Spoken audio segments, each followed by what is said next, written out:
Assalamualaikum warahmatullahi wabarakatuh. Waalaikumsalam warahmatullahi wabarakatuh. Alhamdulillahil jabbaril qahhar, al-azizil ghaffar, khaliqil jannati wan nar. Wassalatu wassalamu ala sayyidina Muhammadinil Mukhtar wa ala alihi wa ashabihil adhar, amma ba'du. Saudara-saudara kaum muslimin rahimakumullah. Pada pertemuan terdahulu di dalam membicarakan tentang hari kiamat, saya sudah menjelaskan bahwa setelah manusia menghadapi pengadilan Qadhi Rabbul Jalil, pada akhirnya terbagilah manusia dalam dua kelompok besar, fariqun fil jannah wa fariqun fis sa'ir. Sekelompok orang masuk ke dalam surga dan segolongan lainnya lagi masuk ke dalam neraka. Maka pada pertemuan kali ini kita akan membicarakan tentang surga dan calon-calon penghuninya.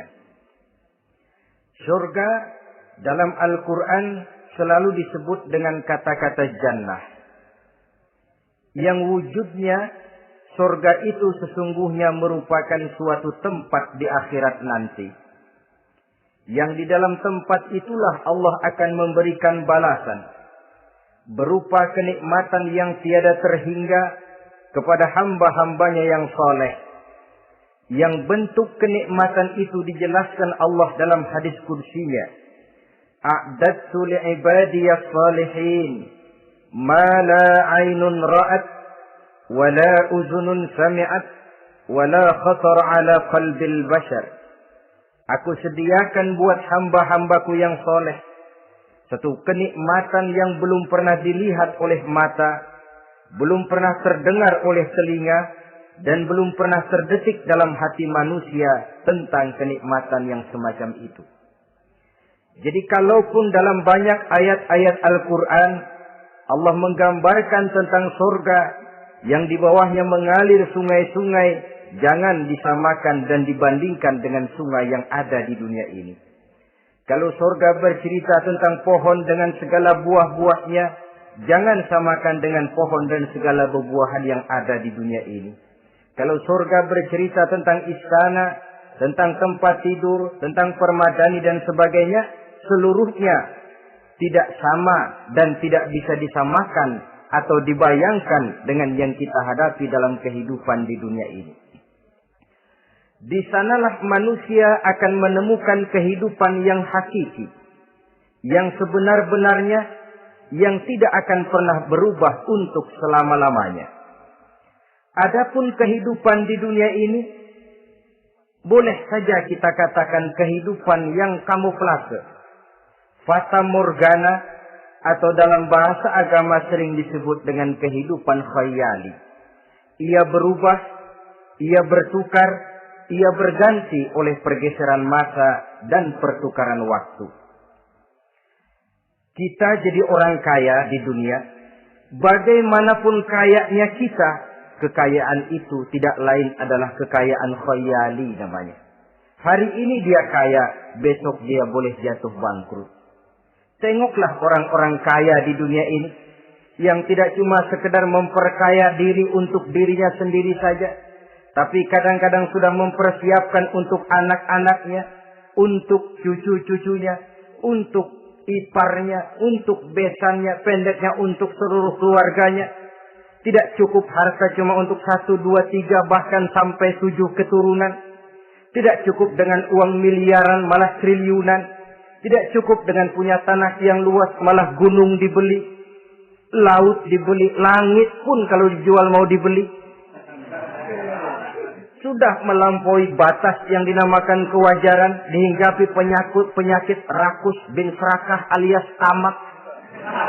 Lalu menghalalkan segala macam cara untuk mencapai harta, padahal itu tidak lebih dari bayangan khayali. Harta yang banyak itu mampukah menolak penyakit yang hendak datang? Harta yang banyak itu, mampukah menahan tumbuhnya uban selembar di atas rambutnya? Harta yang banyak itu, mampukah mencegah sebuah giginya yang hendak permisi? Dan pada akhirnya, harta yang begitu banyak itu, mampukah menolak kedatangan malaikat maut? Sama sekali ternyata tidak. Itulah kekayaan khayali namanya. Karena itu orang yang terbuka mata hatinya, dia tidak hanya mengejar kekayaan khayali ini, dia mengejar kekayaan hakiki yang terpendam di dalam kepribadian berupa al-akhlakul karimah. Akhlak dan budi pekerti yang terpuji yang menghiasi jiwa dan kehidupannya. Ada sifat sabarnya, ada sifat syukurnya, ada sifat qanaahnya, dan segala macam akhlak yang terpuji. Itulah kekayaan jiwa yang tidak bisa dinilai dengan materi. Kita punya pangkat, jabatan, kedudukan tinggi, pangkat apapun di dunia ini, sesungguhnya tidak lebih dari pangkat khayali. Buktinya bahwa dia pangkat khayali, pangkat di dunia ini selalu ada bekasnya. Saudara kenal ada bekas camat? Ada?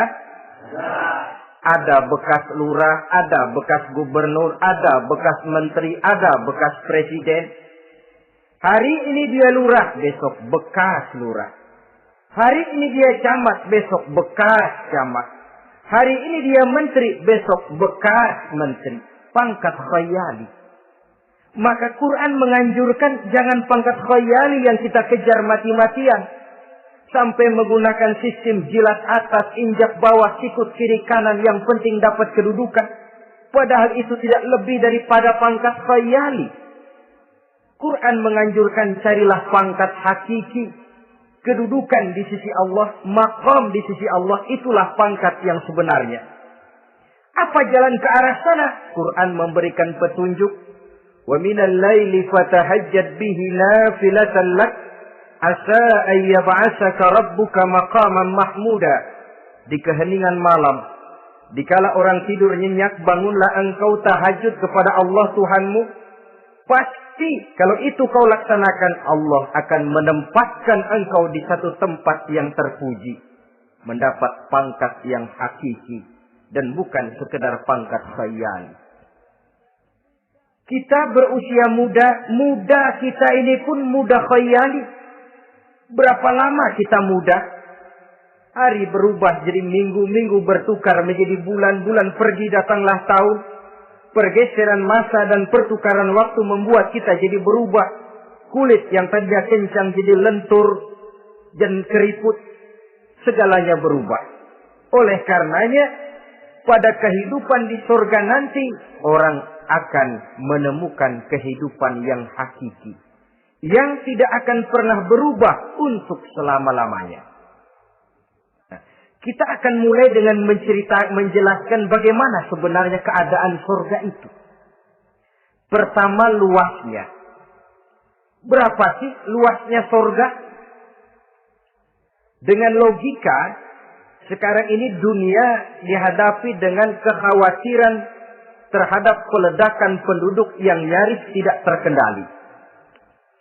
5 miliar lebih jumlah manusia yang nongkrong di permukaan bumi.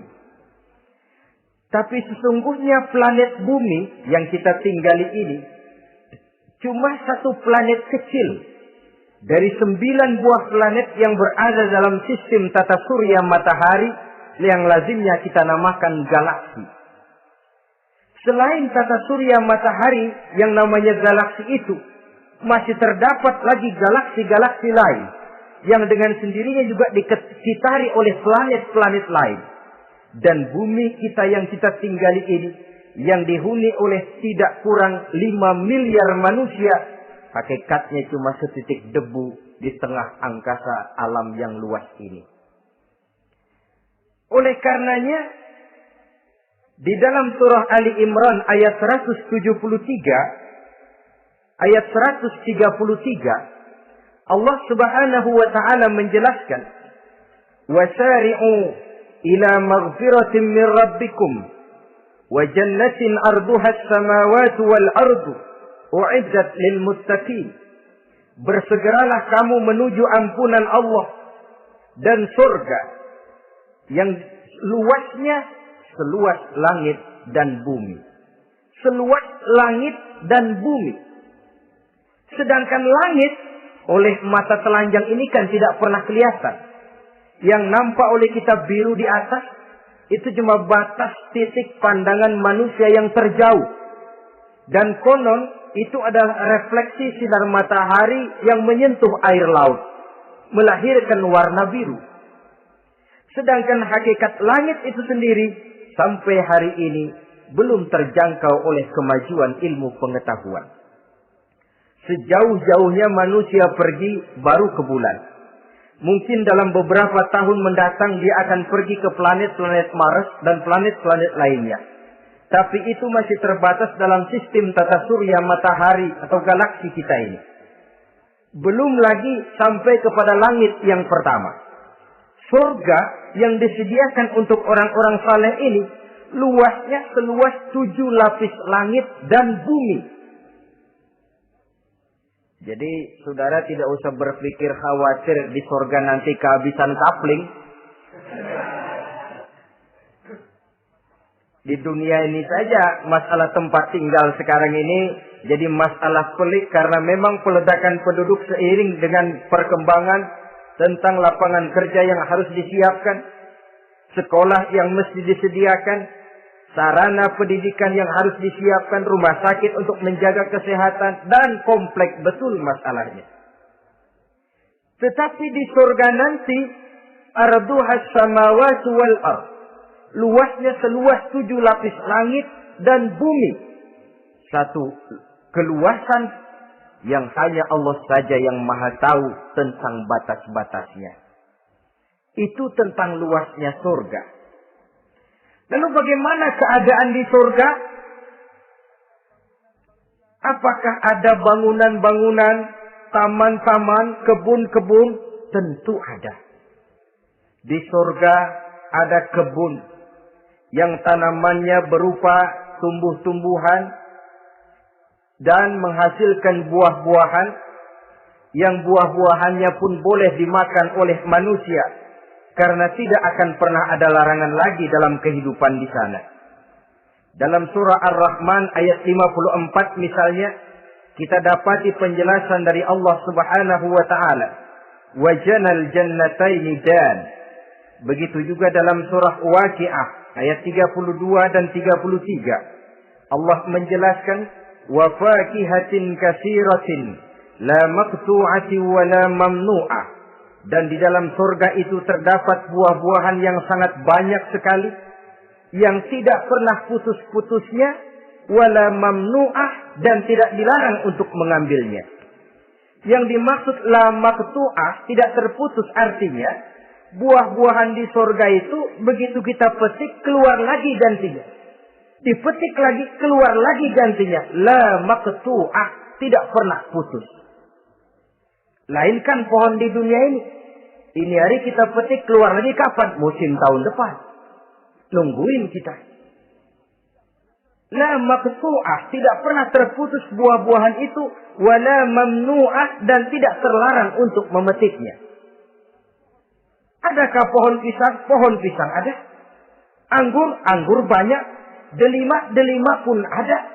Tetapi sekali lagi, bagaimanapun hakikat buah di surga cuma sama dalam nama, tapi lain dalam wujudnya. Nanti saudara pikir, di surga pisang. Di sini juga banyak kalau cuma pisang mah. Di surga anggur. Di pasar banyak anggur.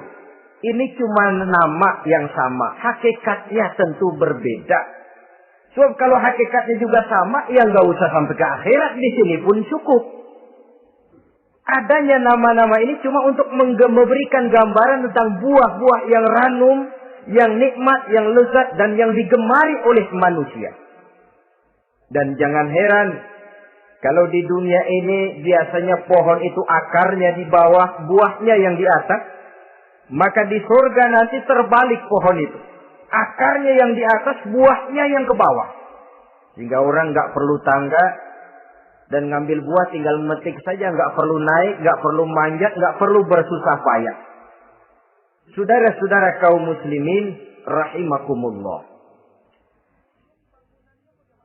Kemudian bangunannya bagaimana? Surga itu pun bertingkat.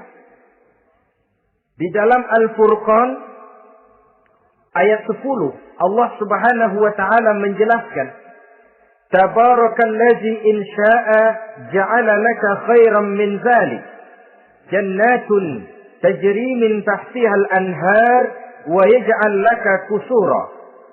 Maha suci Allah yang apabila ia menghendaki dijadikannya untuk kamu yang lebih baik daripada kehidupan dunia ini, yaitu surga yang di bawahnya mengalir sungai-sungai dan dibangunkannya untuk kamu istana-istana di dalam surga.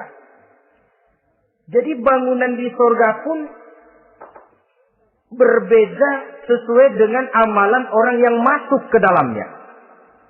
Seperti halnya perumahan di dunia ini, ada yang masuk kelas pondok indah, ada juga yang masuk kelas pondok pindah. Itu kan tidak sama itu. Ada pondok indah, ada pondok pindah. Sudah pondok pindah lagi. Kenapa bisa berbeda begitu? Ya tergantung kekuatan ekonominya.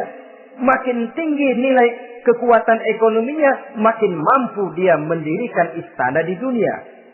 Tapi di surga nanti, yang bikin mampu bukan ekonomi. Yang bikin mampu adalah amalan pada waktu hidup di dunia. Makin banyak amalnya, dengan sendirinya makin baguslah istananya di surga. Tetapi yang namanya surga, dapat empernya juga sudah lumayan betul itu. Seemper-empernya surga masih jauh lebih baik daripada sebagus-bagus istana di dunia ini.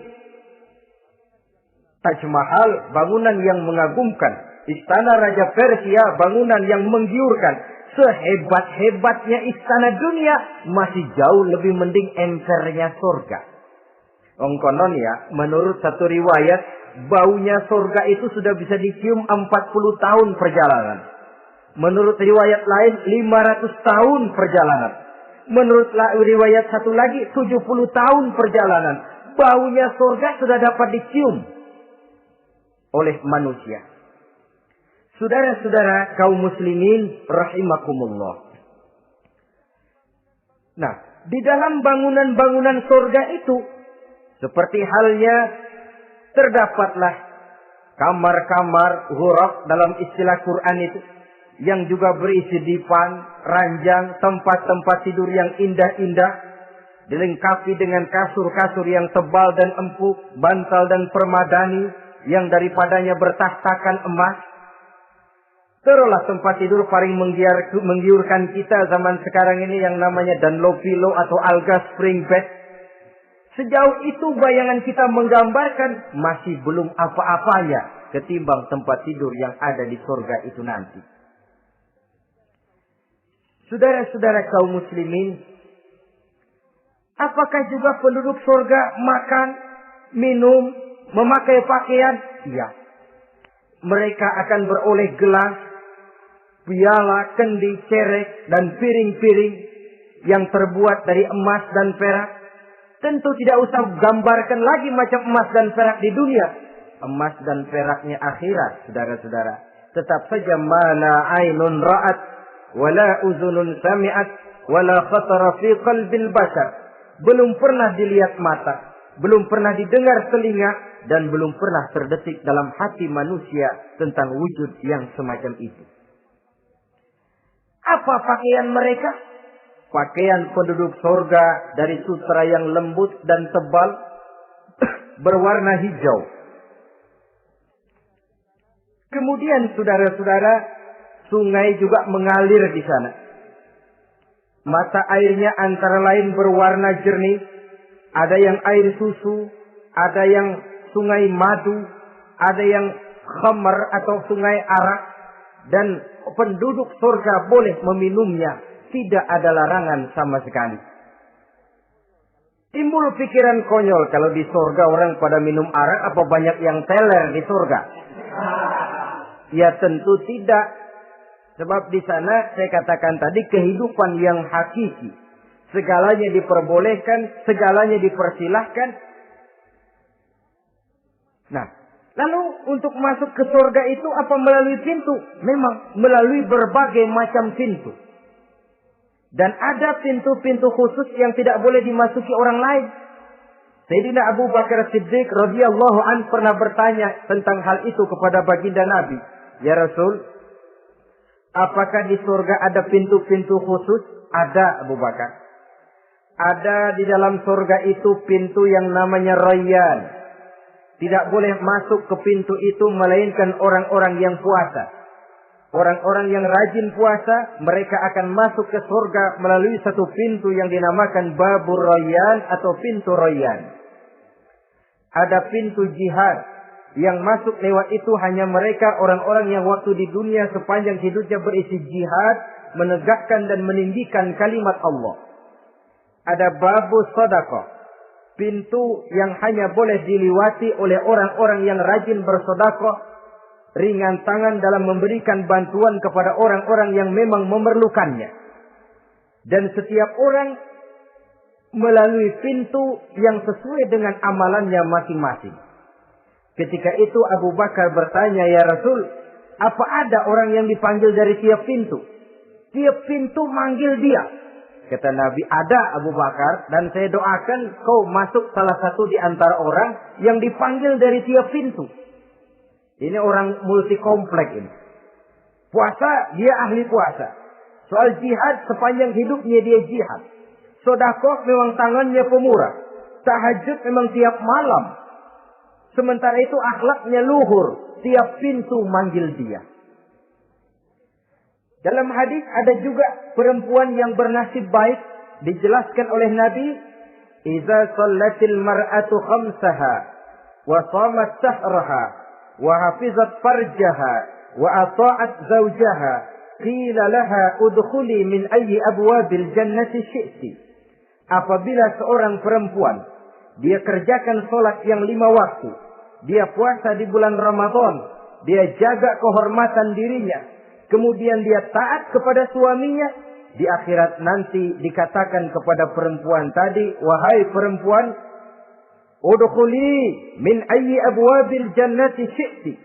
Masuklah kamu ke dalam surga dari pintu mana saja yang kamu mau. Disuruh pilih, saudara-saudara. Nah, kalau kita waktu di dunia ini tidak ada keistimewaan amal, bingung mau masuk pintu mana.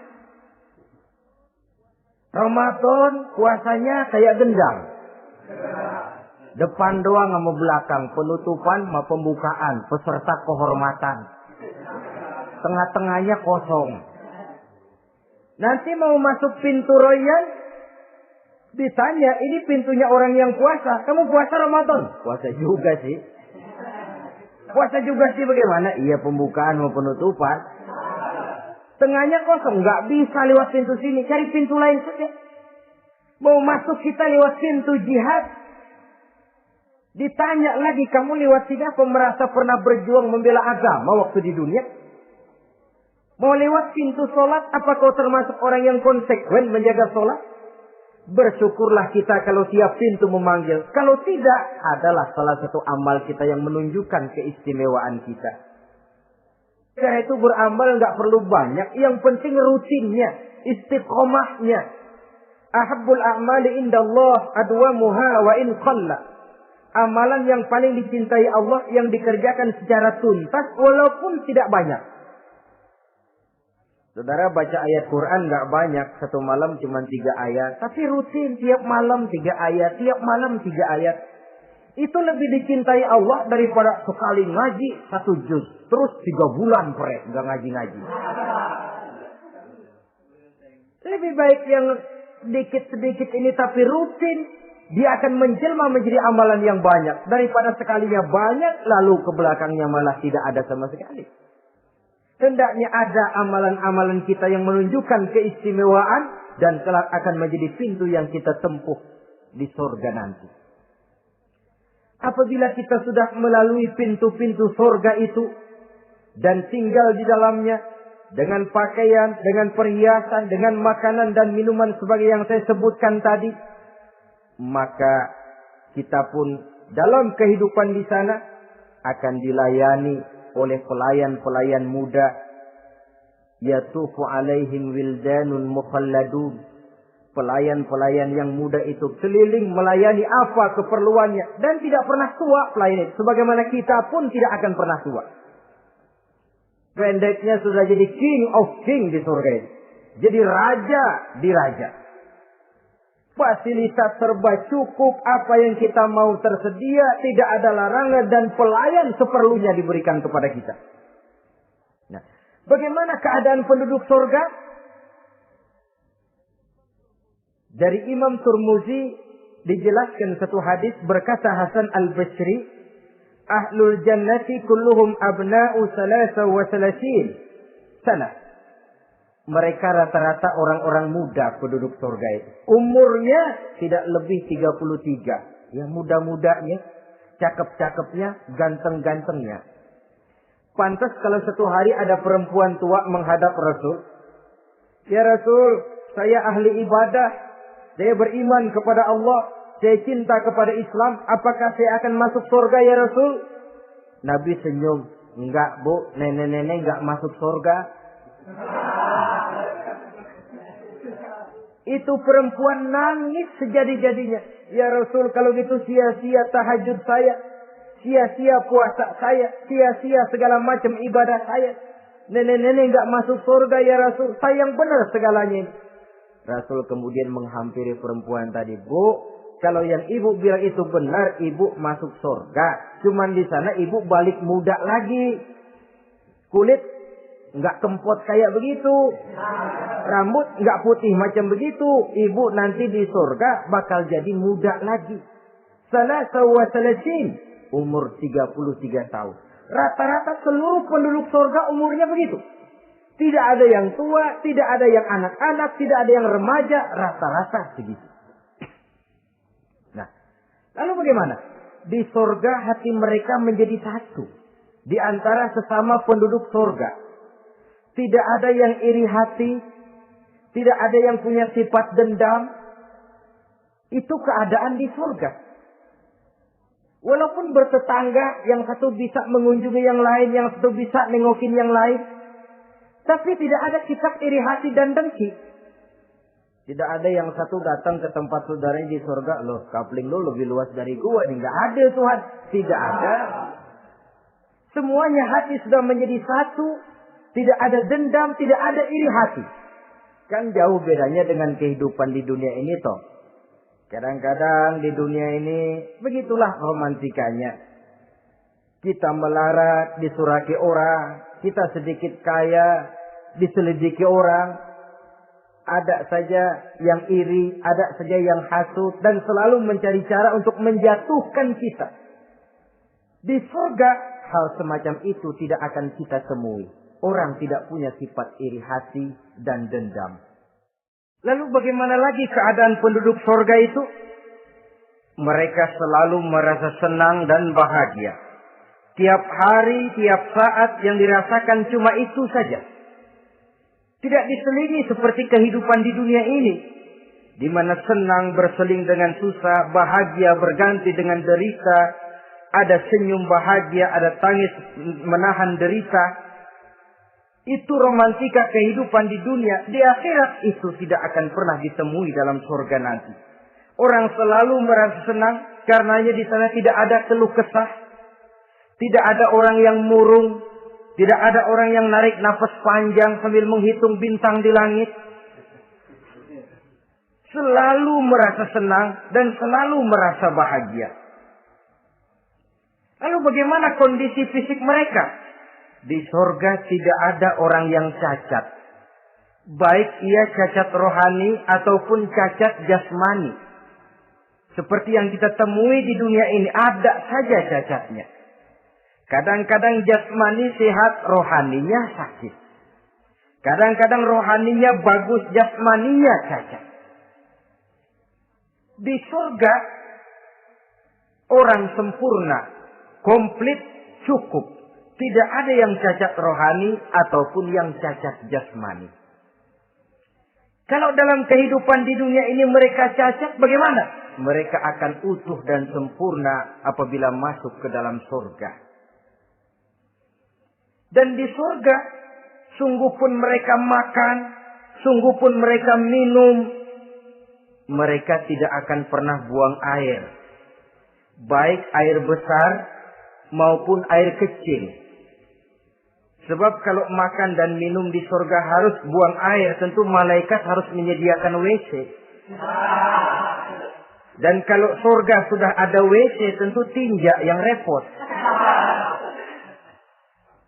Saudara-saudara kaum muslimin, tidak buang air, juga tidak buang angin. Dan tidak sakit.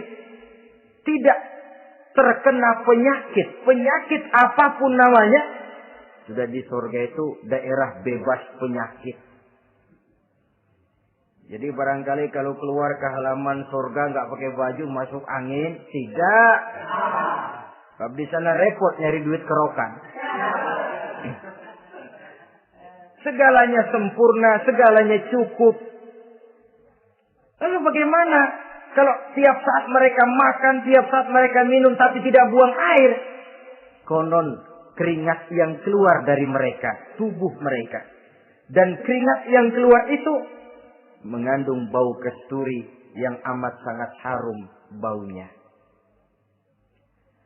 Saudara-saudara, kemudian penduduk surga itu oleh Allah diberikan teman hidup yang namanya bidadari. Makhluk Allah yang teramat sangat cantiknya, yang tidak bisa kita bayangkan macam apa cantiknya. Barangkali kalau kita menonton film, kita kagum dengan bintang-bintang film kenamaan yang cantiknya selangit. Itu mah belum ada seujung kukunya dari para bidadari. Mereka dalam Quran disebut azwajun mutahharah, istri yang disucikan. Apa pengertian suci di sini? Belum pernah tersentuh sebelumnya, baik oleh manusia, baik oleh jin, baik oleh malaikat sekalipun. Jadi memang orisinil, build up dari sononya belum kepake. Khusus untuk manusia yang masuk surga. Belum pernah kepegang sama manusia. Jangankan manusia, jin dan malaikat saja belum pernah megang. Lahirkan di dunia sekarang ini kita mau cari barang orisinil sudah repot. Ya mujurlah kalau saudara menemukan seorang gadis yang orisinil paten, masih build up, barangkali mujur. Tapi umumnya terutama di kota-kota besar, ya sudah kita dapat second hand juga masih lumayan. Kalau tidak rongsok-rongsok bener mah. Ini kadang-kadang sudahlah second hand, kondisinya juga 30%. Udah mesti nyervis melulu kita. Saudara-saudara, azwajun mutahharah belum pernah tersentuh oleh siapapun. Lalu makna tahara ini, mereka selalu suci. Tidak pernah men. Baik menstruasi atau mencret. Tidak pernah. Nah kalau perempuan kita, istri-istri kita di dunia ini kan 1 minggu dalam sebulan terkena dapat fasilitas dia untuk tidak sholat, untuk tidak ibadah, masa haid itu. Perempuan di surga yang namanya bidadari tidak akan pernah mengalami haid. Lalu apalagi keistimewaannya? Selalu perawan. Tidak pernah janda. Walaupun tiap hari dipakai, habis dipakai perawan lagi. Saudara-saudara yang saya hormati, itu diperuntukkan untuk penduduk-penduduk surga. Nah itu laki-laki itu. Iya, kalau perempuan bagaimana? Satu riwayat menjelaskan mereka akan menjadi ratu di surga. dengan segala kenikmatan yang juga tidak pernah mereka bayangkan sebelumnya. Riwayat lain menjelaskan bahwa mereka juga akan berkumpul dengan suami, istri, dan anak-anaknya jikalau mereka memang orang-orang soleh. Ada juga riwayat lemah menjelaskan bahwa mereka akan mendapat bidadara istilahnya. Saudara-saudara kaum muslimin rahimakumullah.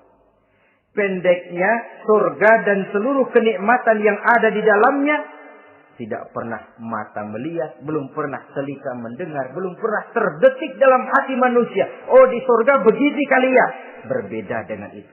Oh, bidadari begini kali ya. Kalau masih begini kali ya, masih bisa dibayangin. Ini sudah nggak bisa dibayangin. Jadi nggak usah begini ya begitu ya. Saudara-saudara, apabila orang sudah masuk ke dalam surga, bertemu dengan sesama teman waktu di dunia, surah At-Tur menjelaskan ayat 25-26, wa aqbala ba'dhum 'ala ba'di yatasaalun qalu inna kunna qablu fi ahlina musyrikin famanna Allahu 'alaina wa waqana 'adzabas samum. Apabila mereka telah masuk ke dalam surga, sebagian yang lain berkunjung kepada sebagian yang lain.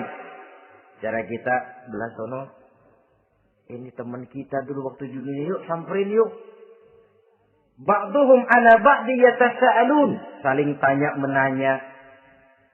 Kalau istilah kita, sampai juga kemari? Iya. Saya waktu di dunia dulu sebenarnya sudah khawatir takut mendapat azabnya Allah, tapi Allah memberikan karunia kepada saya diselamatkan dari azab, dari mara bahaya neraka, sampailah saya ke dalam surga ini. Alhamdulillah. Bagaimana kabarnya ente? Alhamdulillah saya juga sampai ke surga ini. Si fulan bagaimana? Nyangkut kali dia mah di neraka. Yatasaalun, saling tanya menanya hal ihwal dan keadaan mereka. Tapi satu hal yang jelas, saudara-saudara, di surga nanti itu tidak ada perkataan yang sia-sia, tidak ada ucapan kotor, tidak ada omongan keji, dan tidak ada omongan kosong. Tidak ada omongan yang sia-sia, ucapan-ucapan yang kotor, mencaci maki, itu tidak ada. Karena sifat marah pun tidak ada dalam surga. Kalau di sini kadang-kadang sedikit marah sudah semrawut, kata-kata kita sudah out of control. Di sana tidak ada kata-kata kosong yang tidak ada manfaat dan tidak ada gunanya. Saudara-saudara kaum muslimin rahimakumullah. Kemudian yang terakhir, kita akan membicarakan apa saja nama-nama surga itu dan siapa calon orang-orang yang masuk ke dalamnya.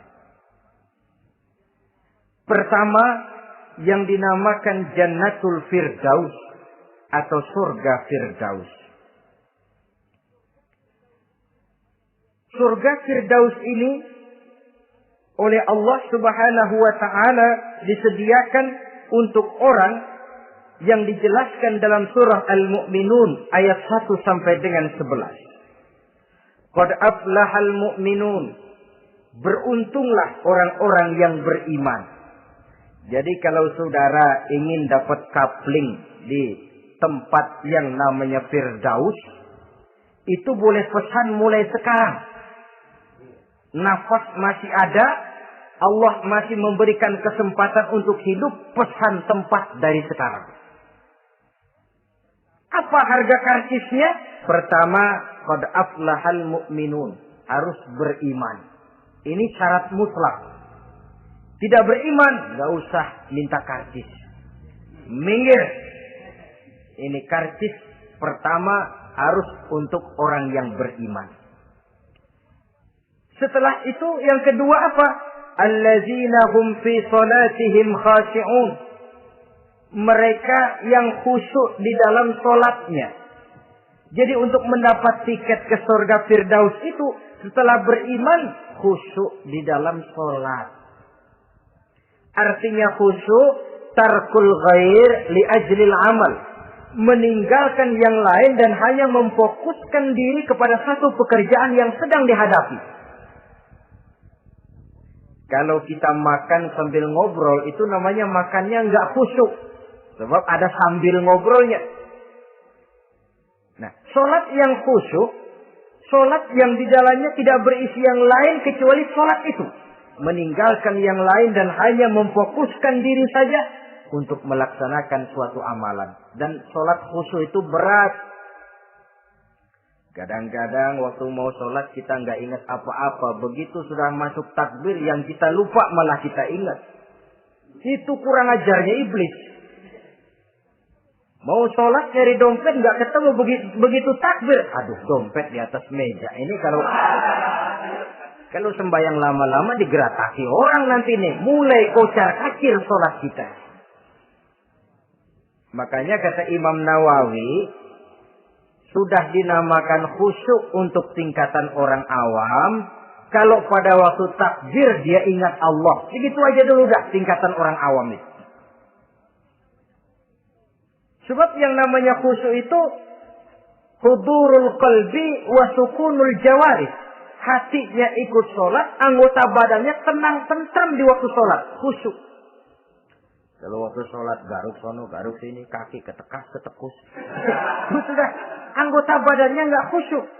Atau anggota badannya tenang, tentram, nggak gerak-gerak. Cuma hatinya ngayap kemana-mana. Badannya di musola, hatinya di pasar. Itu juga nggak khusyuk. Dan itu berat.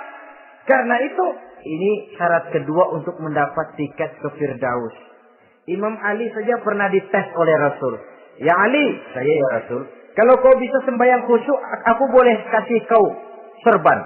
Kamu boleh pilih yang hijau atau yang putih nanti. Baik ya Rasul, sembahyang beliau 2 rakaat.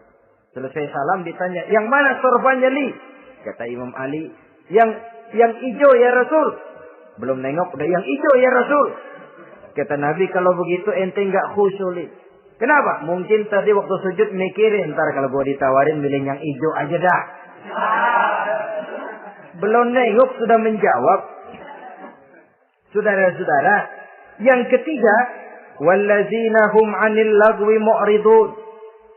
Orang-orang yang menghindarkan diri dari ucapan dan perbuatan yang sia-sia, yang tidak ada gunanya.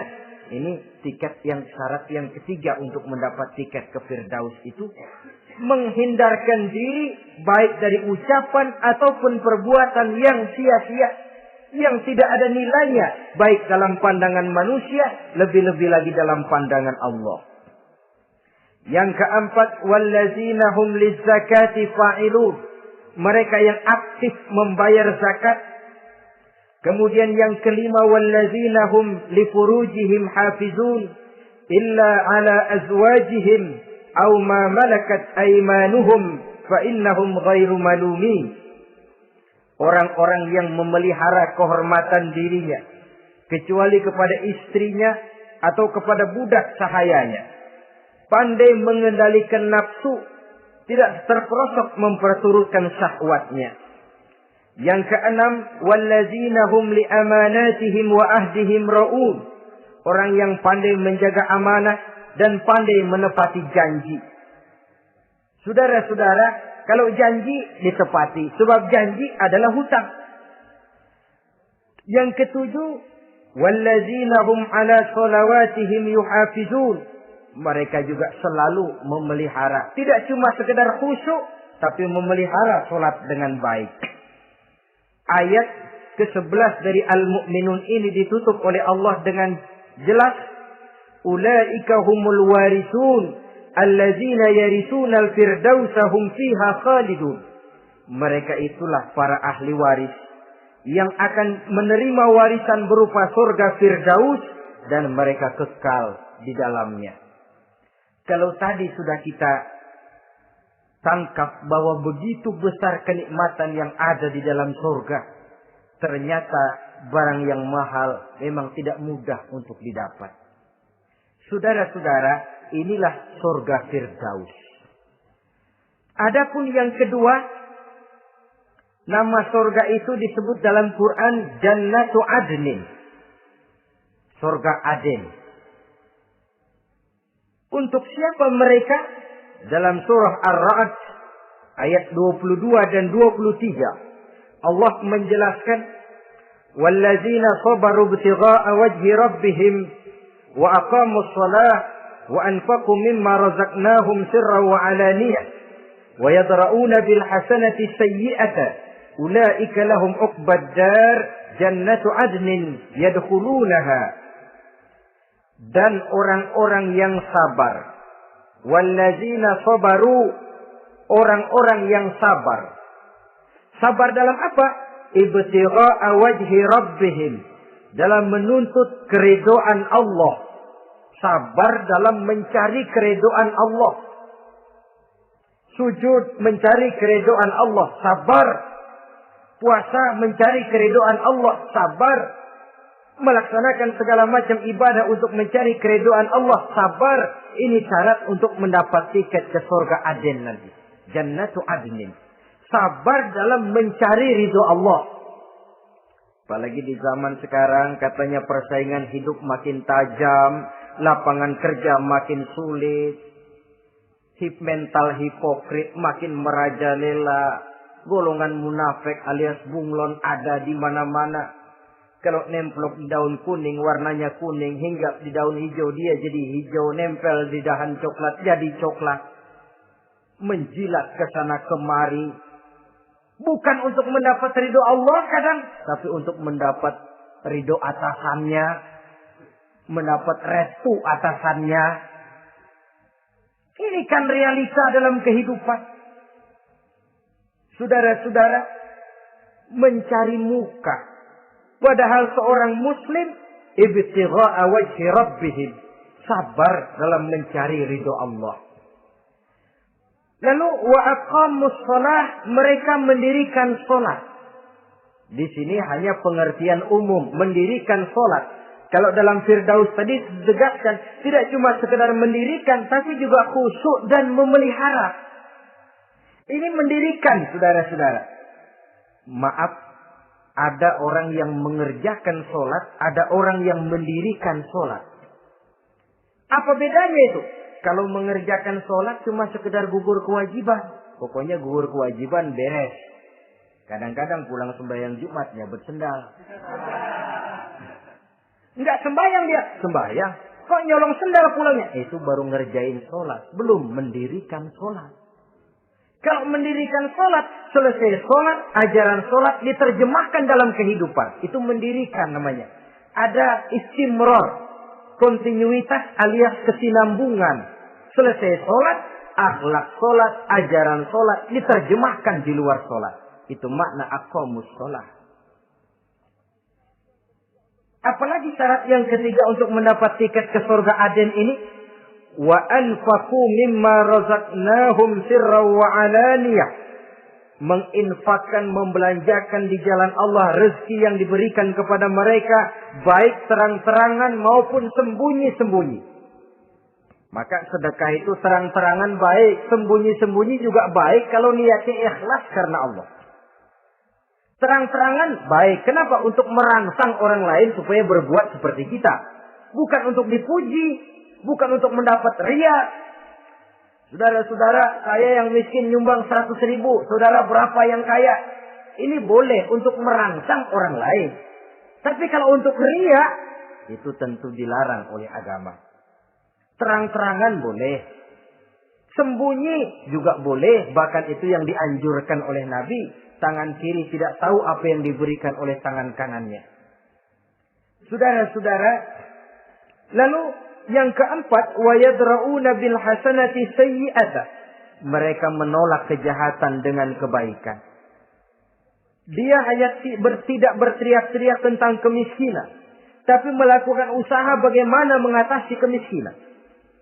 Dia tidak hanya berteriak dengan mengemukakan berbagai macam kemunkaran, tapi mengimbanginya dengan menanamkan segala macam kebajikan. Seperti sekarang ini tuh. Air saja kalau cuma dibendung tapi tidak disalurkan kan ngebludak, jebol bendungan. Kita cuma teriak anak-anak muda dihantam oleh kebudayaan barat yang merusak moral. Tapi mana kebudayaan Islam kita? Gak pernah kita timbulkan. Musuh kita adalah kemiskinan dan kebodohan, jelas. Tapi apa langkah ekonomi yang kita lakukan untuk mengatasi kemiskinan? Dan bagaimana upaya kita meningkatkan mutu pendidikan? Kadang-kadang yang mutunya baik, mahalnya nggak kejangkau oleh lapisan rakyat yang di bawah, menengah ke bawah ini. Itu yang jadi problem. Orang yang mendapat tiket ke surga Adnan ini, mereka menolak kejahatan dengan mengimbanginya, melakukan kebajikan. Tidak cuma teori, tidak cuma propaganda, tapi ada langkah konkret. Bahwa untuk membentengi kemaksiatan harus diperbanyak munkar. Untuk mengimbangi segala macam perbuatan durjana harus dikembangkan majelis taklim pesantren, menghidupkan akhlak Islamiyah dalam kehidupan sehari-hari. Wa yadra'una bil hasanati sayyi'ah. Orang semacam itulah yang akan mendapat tiket ke surga Aden atau Jannatu Adnin nanti. 2. Adapun surga yang ketiga dinamakan Jannatun Naim. Surga Naim. Naim mengandung arti penuh kenikmatan. Tiketnya sederhana saja. Al-Qalam ayat 34. Inna lil muttaqina inda rabbihim jannatun naim. Sesungguhnya bagi orang-orang yang bertakwa kepada Allah, mereka akan mendapat balasan berupa jannatun naim. Surga naim namanya. Jadi tidak banyak untuk mendapatkan surga naim ini, cuma takwa. Cuman takwa yang jadi banyak. Apa itu takwa? Sekarang ini kan takwa jadi lalap. Dan orang sering menggunakan istilah agama di zaman sekarang ini untuk maksud yang tidak sama dengan maksud agama. Padahal takwa ini jelas. Sebelum Islam datang ke Indonesia, kita orang Indonesia tidak kenal kata-kata takwa. Maka kalau harus menggunakan kata takwa, pengertiannya harus dikembalikan kepada pengertian Islam. Ini sih enggak. Orang yang mana aja kalau dilantik bertakwa kepada Tuhan yang Maha Esa, bertakwa, sampai membleh tuh beda. Bertakwa. Tapi kalau sudah megang jabatan, kadang-kadang takwa ngalor dia ngidul. Tidak relevan lagi. Lalu apa sih yang namanya takwa itu? Sederhana saja. Imtisalul awamir wajtinabun nawahi. Itulah takwa. Melaksanakan segala yang diperintah, menjauhi yang dilarang. Itu takwa. Menjalankan perintah dengan meninggalkan larangan, apa bedanya? Kalau melaksanakan perintah boleh sesuai dengan kemampuan. Tapi menjauhi larangan mutlak. Laksanakan perintah Allah sesuai dengan kemampuanmu. Tapi tinggalkan larangan Allah mutlak. Mampu tidak mampu, tinggalkan. Enak kalau ada perintah, jauhi larangan Allah semampu kamu. Ya enak, tinggal kita milih. Saya belum mampu ninggal teler itu. Lezat itu, belum mampu. Yang boleh semampu kita melaksanakan perintah. Sholat semampu kita. Asal jangan mampu lalu pura-pura tidak mampu. Puasa semampu kita. Jihad semampu kita. Tapi kalau sudah meninggalkan larangan mutlak, mampu tidak mampu, harus ditinggalkan. Jadi kelihatannya sederhana takwa ini, tapi masalahnya rumit. Melaksanakan yang diperintah, menjauhi yang dilarang. Dan itu tiket untuk mendapatkan surga naim atau jannatun naim. Yang keempat, saudara-saudara, di antara nama surga itu ada yang disebut surga ma'wa atau jannatul ma'wa. Apa tiket untuk sampai ke sana? Surah An-Nazi'at ayat 40 dan 41. Wa amma man khafa maqama rabbih wa naha an-nafsa 'anil hawa fa innal jannata hiyal ma'wa. Sesungguhnya orang-orang yang takut kepada larangan Tuhannya, wa nahan nafsa 'anil hawa, dan sanggup mengendalikan nafsu, sanggup mengendalikan diri dari memperturutkan hawa nafsu, fa innal jannata hiyal ma'wa, surga ma'walah tempat tinggalnya nanti. Jadi tiket ke jannatul ma'wa ini, pertama khafa maqama rabbih, takut kepada batas-batas yang telah ditentukan oleh Tuhannya. Ini batasnya, kamu jangan nyebrang ke sini. Ini batas yang halal, ini yang haram, ini yang hak, ini yang batil, ini yang ma'ruf, ini yang munkar. Orang yang ingin mendapat tiket ke ma'wa, dia takut batas-batas itu. Lalu sanggup mengendalikan diri, tidak sampai memperturutkan hawa nafsunya. Itu tiket ke surga ma'wa. Yang kelima dinamakan surga Darussalam atau Jannah Darussalam. Dijelaskan dalam Al-An'am ayat 126 dan 127. Wa hadza siratu rabbika mustaqima wa qad fassalna al-ayati liqaumin yatadhakkarun lahum darussalam inda rabbihim wa huwa waliyuhum bima kanu ya'malun. Inilah jalan Tuhanmu yang lurus. Telah kami pisahkan ayat-ayat kami bagi kaum yang mau berpikir. Jadi kelihatan di sini untuk mendapat tiket ke Darussalam, istiqomah mengikuti jalan lurus. Istiqomah berpegang kepada Islam. Dan pandai membedakan apa yang memang oleh Allah sudah dibedakan. Antara yang hak dan batil, antara yang benar dan salah. Dan selalu ingat kepada ayat-ayat Allah. Itu surga Darussalam. Yang keenam dinamakan Darul Muqamah. Siapa penghuninya? Surah Fatir ayat 34-35. Wa qalu alhamdulillahillazi azhaba 'anna al-hazan. Inna rabbana laghafurun syakur.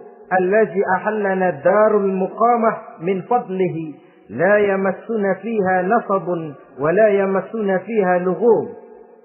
Yaitu orang-orang yang senantiasa bertahmid, memuji kebesaran Allah Subhanahu wa taala, mereka akan mendapatkan Darul Muqamah. Yang ketujuh dinamakan surga Maqamul Amin. Ini pun disediakan untuk orang yang bertakwa, seperti dalam Ad-Dukhan ayat 51, innal muttaqina fi maqamin amin.